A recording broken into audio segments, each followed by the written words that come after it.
Good morning, Craig. How are you doing? I'm great. Hope you are. Absolutely fantastic. What an interesting book. I mean, this is the kind of stuff that my father would read. He served in World War II, and he always called books like this, this is the modern day Western, son. This is what it's all about. Well, it was kind of like the Wild West out there in Asia where this story takes place, no question. For you to bump into this story, how did you even find it? So I was one of the Pentagon beat reporters for the Washington Post back in 2013, and there was a short news story that came over the news wires from San Diego about how a Navy contractor had been arrested on bribery charges, and that unusually there was a Navy officer who had been arrested as well and charged with leaking him classified information, and even an agent with the Naval Criminal Investigative Service, or NCIS. He was also charged with taking bribes. So this was pretty unusual to have a federal agent and a Navy officer arrested for bribery. So I was wandering the halls of the Pentagon and bumped into a Navy officer who I knew. I said, do you know anything about this case? And this contractor, his name is Leonard Francis, and he's from Malaysia. And the officer just got a big smile on his face and said, oh, you mean Fat Leonard. Yep. And my eyes got big. I said, oh, I like a good story. I can smell one, I smell a good story here. Is his name really Fat Leonard? And the guy laughed and said, yeah, everybody in the Navy knows Fat Leonard. So immediately at that point, I had been hooked. I wanted to know more. Who was this character? How did he bribe these people? How far did it go? And I just started digging and pulling back layer after layer. And over the last 10 years, was able to piece together that Leonard Francis had been under investigation for giving gifts to up to 1,000 Navy personnel over the years, including 90 admirals. And the scandal just kept getting bigger and bigger. So what did he want in return? Just information? Because we're talking about some of those dinners were $1,000 per plate. Yeah, so Leonard Francis ran a company that provided maritime services to the Navy. He was a key player for the Navy in Asia and the Western Pacific. Anytime a Navy ship or aircraft carrier or submarine came into port outside the U.S. military bases in Japan, they needed a local company to provide food, water, remove the sewage, provide tugboats, cranes, barges, you name it. Leonard kind of described himself as the Walmart for the U.S. Navy whenever it came into port.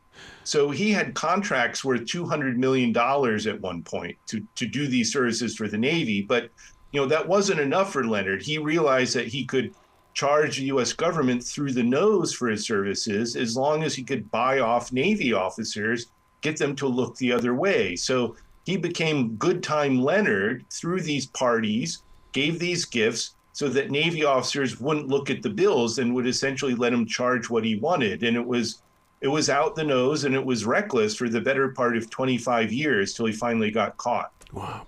In a really weird way, Fat Leonard was a genius. He was. There's no question this guy was a genius. I interviewed Navy officer after Navy officer who, in all seriousness said, if he had worked for the KGB, he would have brought down the U.S. Navy. Or if he'd worked for Chinese intelligence, this would have destroyed our leadership corps. He was that good at sizing people up for their weaknesses, figuring out who would be willing to take a bribe, who had marital problems, who had drinking problems, who he could get to be his informants and his moles. At one point, he probably had 24 informants who were uniformed U.S. Navy officers embedded through the system. And just to give you a sense, they called him boss, right? It wasn't like sir. And they weren't being ironic in their emails and phone calls, say, yes, boss, what do you need? And he really, at one point, he was able to control the movement of U.S. ships. If the Navy had planned to send a ship to Singapore, he could call on his moles to say, no, don't send it to Singapore. I don't make as much money there. I want you to send it to Malaysia instead, or Thailand, somewhere where I can gouge the Navy for a lot more money. And think of that a foreign national, a Malaysian citizen, was able to dictate where U.S. warships go. That's pretty frightening. What's really interesting about this, Craig, is that when I first heard about this story, I thought, this was back in the 1940s and 50s. This wasn't too long ago at all. No, this started right after the Cold War when Leonard was a young man in his 20s. There was the closure of the U.S. naval base at Subic Bay in the Philippines, which at that time had been the largest U.S. Navy base overseas anywhere. And the Navy needed new places to go to send its ships to different ports in the region. It didn't have that base in Southeast Asia anymore. So they needed a private contractor to supply these services during port visits. And Leonard stepped into the void starting in the early 90s. His company was small at that point, but he kept growing and growing, getting more contracts in more countries. But again, this formula he had where whenever a ship would come into port, he would throw these wild parties, sometimes with prostitutes. Sometimes if he needed to give people cash bribes, he would do that. But the Navy really saw him as this good time Charlie that would give them a taste of the high life that they couldn't afford as U.S. military personnel. But again, and then they would all look the other way while he billed the snot out of the U.S. government. Wow. Was he ever on the up and up? I mean, could you trust him? Well, that was one of the things. His services were pretty good. Okay. The reason the Navy kept using him was, for the most part, he was pretty reliable. That if the Navy needed to go into a new port, or like in India, or they need to send an aircraft carrier to a country it had never visited before, Leonard would be there, and he'd have his barges and his tugboats and whatever equipment was necessary. He was there, and he provided a pretty good service. But he realized that people in the Navy really didn't care what he charged as long as he provided the service. But you know what's really interesting about this is that as he gets in trouble and people start following him, I love the fact that the Cuban leaders wouldn't let him in the country. They knew who this guy was. Therefore, he went to Venezuela. Man, after he got arrested in 2013 in San Diego, he pleaded guilty. It looked like he was going to be in jail for a long, long time. But he conned a federal judge and the Justice Department into thinking he was dying of cancer and conned them into saying, you have to let me out of jail so I can get medical treatment. Now, he was sick. He did have kidney cancer, but he wasn't dying like he said he was. And so he had this crazy arrangement where he was supposed to be on federal home detention in San Diego, but he paid for his own guards. And he was staying in a $5,000 a month mansion in San Diego that he paid for with money he stole from the Navy. And then finally in 2022, so a couple years ago now, he decided, I don't want to go back to jail. My sentencing's coming up. I'm going to make a run for it. So over Labor Day weekend, he cut off this ankle bracelet, this electronic monitoring device around his leg, walked outside, hailed an Uber, headed to the border crossing at Tijuana, Mexico, then flew on to Cuba thinking I'll be able to seek refuge there. The Cubans, you're right, they didn't want Leonard. They didn't want this kind of trouble with the United States government. So they sent him onward. He went to Venezuela, and he was running around the beaches of Venezuela for a couple of weeks. So he was finally picked up there on an Interpol warrant. And he was eventually brought back to the United States in a prisoner swap this past December, and a deal orchestrated by criminals was that the White House had to get involved in negotiating his return to U.S. custody. There's such a side of me that goes, there's no way this is a real story, but it is a real story, and DiCaprio has got to play this guy in a movie. Well, it's funny. Leonard also has one of the biggest egos of anybody I've ever come across. He loves all the media coverage of his case. And years ago, he'd already decided who he wanted to play him in a Hollywood movie. And it wasn't Leonardo DiCaprio, even though he probably would have liked his name, Leonardo. But he decided that Dwayne "The Rock" Johnson would be a better choice to play him. Oh, my God. So we laugh, but this was his serious choice. And one of the things that listeners need to understand, the confessions. I mean, there really was some. There were. And so in the course of my reporting, I was able to get my hands on a mother lode of investigative files that NCIS and the Justice Department had pulled together over several years. They had conducted secret interrogations of numerous admirals and senior Navy officers where they would, it's like what you see in the movies almost. They would put wires on or recorders in their pocket, and they would record these admirals being interrogated. And I was able to get my hands on those transcripts. And a lot of these people thought that they could get away with their crimes or get away with taking bribes from Leonard Francis, because who would ever find out, and how could anyone prove it? The problem was, at that point, Leonard had turned state's evidence. He'd agreed to cooperate with the Justice Department. This was going on secretly, but he was giving federal agents all this information on people he bribed over the years. The other important thing is that Leonard was a pack rat. He kept everything. He had emails, text messages, photographs, even Christmas cards that these Navy officers had sent him over the years, thanking him for the gifts, for the vacations, for the dinners. If he'd take them to $1,000 a head dinner, he'd have people sign commemorative menus. He kept all that stuff and handed it over to the feds. So when they interrogated the admirals and the senior officers, they had all that hard evidence that, yes, they knew Leonard. Yes, they had gone to his dinners. Yes, they had taken the bribes and the prostitutes. So when you read these transcripts, they're literally just stammering when they get asked questions about these episodes. And that, to me, as a reporter, I've never come across anything like that before. I can't imagine that paper trail. I mean, they always tell us that we should create a paper trail, but my God, the truth was all right there.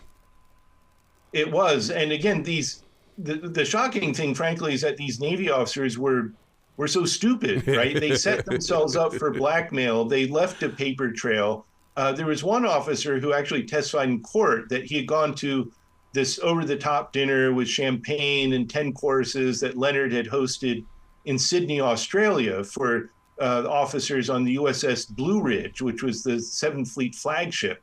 And Leonard had them all sign a commemorative copy of the menu. And this officer said he knew this was going to come back to haunt him one day, right? He knew this was going to come up in a criminal trial somehow. He saw his future flash before his eyes, but he said the other officers all signed it, so he'd look like a snitch or something if he didn't. So he did too. And sure enough, it came back to haunt them all. And this was an exhibit in a criminal trial.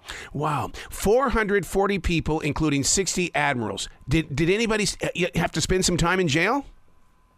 So some did. There have been about a couple dozen defendants who were charged by the Justice Department who had to spend time in jail. But the bigger story, which I was able to find out in the book, is actually the scope of the case was even bigger than the numbers you just rattled off. It turned out there were nearly 1,000 people who came under investigation, including 90 admirals.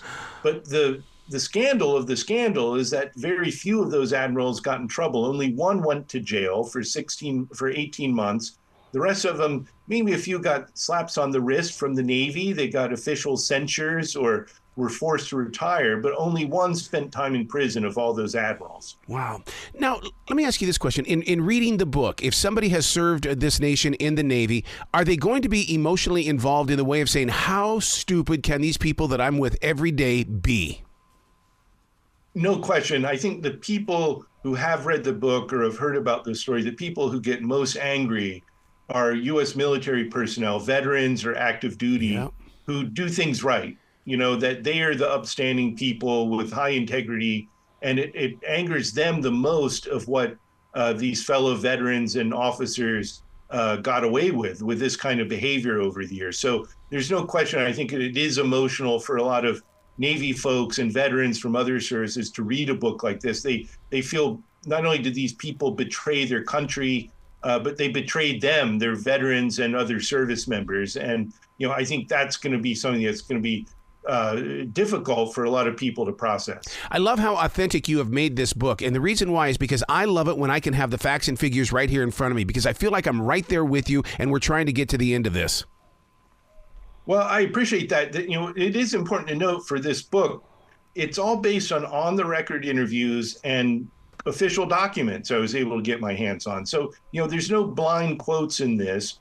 There's no made up quotes after the fact. It's all from emails, documents, interrogation transcripts, on the record interviews. So, and I cite all of this in the sources at the end of the book. So it's all laid out there. This isn't one of these fake news situations where people have to wonder where the news is coming from. It's all laid out in black and white. And so it is one of those stories that the truth is stranger than fiction, but fortunately, in this case, I was able to document it extensively.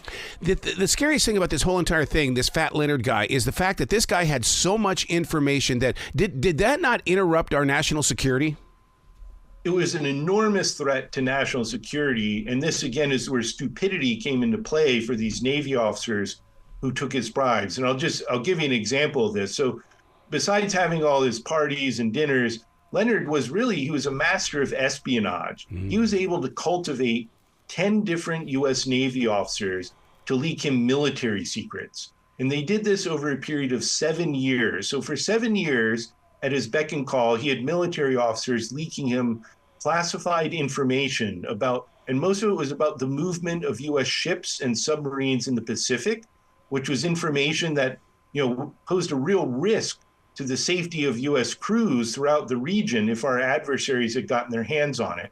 But at one point, he had one officer leaking him information about ballistic missile defense operations. Oh, wow. So this was serious top secret stuff that Leonard, who was a foreigner, a Malaysian citizen, was able to get his hands on. There's really been no case like this in modern history where one foreigner was able to recruit 10 military officers to leak him classified information. So, that takes it from the, haha, isn't this funny, the scam he ran, to this was a serious threat to national security.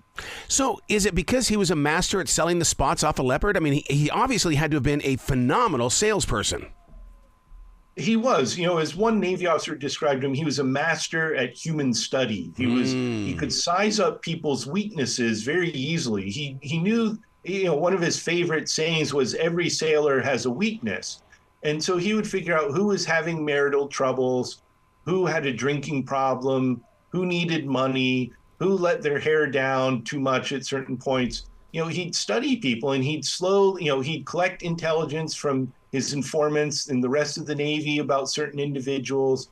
He'd study them from a distance. He was really good at sizing people up. He was very charming. He was sort of this rogue villain, but he's a very charming individual. And so even if you knew he was trouble, he was hard to avoid getting in a conversation with because he was such a charismatic figure. But all along, he's very calculating. He's sizing people up, trying to figure out how where the chink in your armor is. Mm-hmm. So now, you being associated with, as a journalist, with the Pentagon and being with the Navy itself, did you have to go through any special clearance to release this book, have them edit it before it came to us? Well, no, I'm an independent journalist for the Washington Post. So even though I covered the Navy and covered the Pentagon, we have the First Amendment and the free press in this country, so we don't need clearance from the government to do it. Yeah. But we're very careful about our reporting to make sure everything's accurate. Like I said, everything in the book is documented in the source notes, and this is all on the record. It's official documents. There's nothing in the book that's classified or anything like that. It's just going to be really painful for people in the Navy and the Pentagon to read. Who are you doing next? Because this book isn't the end of your journey, so you've got to be investigating somebody next. Well, that's true, but that's a secret till it comes out. I've got to keep that quiet. Sorry, that's classified at my newspaper, so to speak. All right, what's a website then where people can go to give you some love then, Craig? So SimonandSchuster.com. Simon & Schuster is the publisher of the book, Fat Leonard.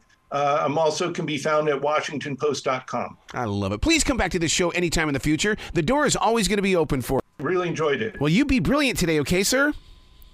You too. Thanks so much for your time.